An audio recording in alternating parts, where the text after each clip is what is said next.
Pelvic tilt and pelvic clock are two pre-Pilates exercises that are a great way to help people gain awareness in the motion of their pelvis and start to dissociate the pelvis from the rest of the spine as well as from the femurs, so your thigh bones. So for pelvic tilt and pelvic clock, we're going to start on your backs. Feet come flat on the floor, about hip distance apart, arms down by your sides. For pelvic tilt, we're really just focusing on moving the pelvis through a posterior and anterior pelvic tilt. So starting in our neutral spine with tailbone heavy, back of the rib cage grounded, back of the head down as well. Inhale to prepare. And then exhale, draw the pubic bone towards the nose, tuck the tail and curl the lower back down into the mat. So this is kind of a preparation for a bridge exercise. From here, we inhale and lengthen the spine out in the opposite direction.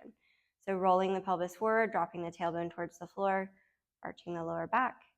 Exhale, coming back into that posterior pelvic tilt. So when we're in the tuck and the curl, this is your posterior pelvic tilt. When we're in the arched lower back, this is your anterior pelvic tilt.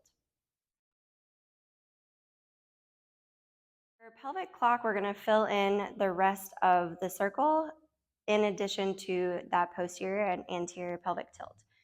So what we want to do is have people imagine that they've got a clock sitting on top of their pelvis. So 12 o'clock is the belly button, 6 o'clock is the feet, the left is 3 o'clock, the right is 9 o'clock. From here, we start by curling the pelvis and only the pelvis towards 12 o'clock, and then we start to move the pelvis around the edges of the clock, lengthening the tailbone eventually down towards 6, over to the right, and all the way back up. And we really want to try to hit every minute and hour on the clock. Then we can go in reverse, all the way down, back around, and back up. The main thing that we end up seeing with pelvic clock and pelvic tilt, but I would say more so with pelvic clock, is that people get really exaggerated with it. And so you'll see their legs moving around and lots of their back lifting up as they go.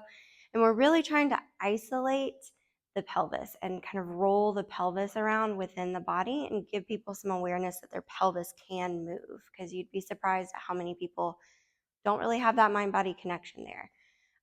So we really want to make sure we're cueing that the legs stay still as you move, right? So they're not wobbling right to left as you go, and that this movement is very small and very subtle.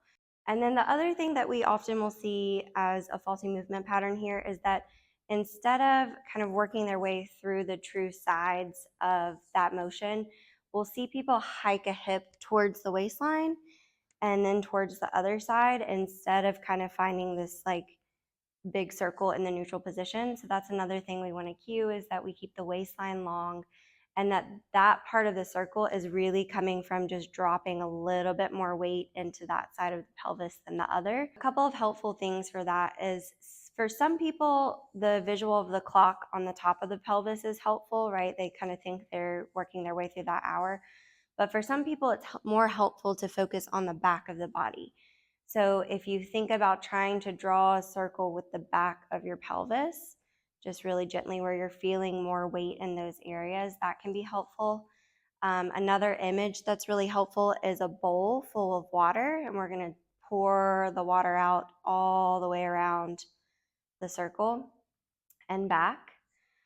And lastly, for some tactile feedback, you can have them give themselves tactile feedback by just having a hand on either side of the pelvis, and they can feel that motion and movement there as well.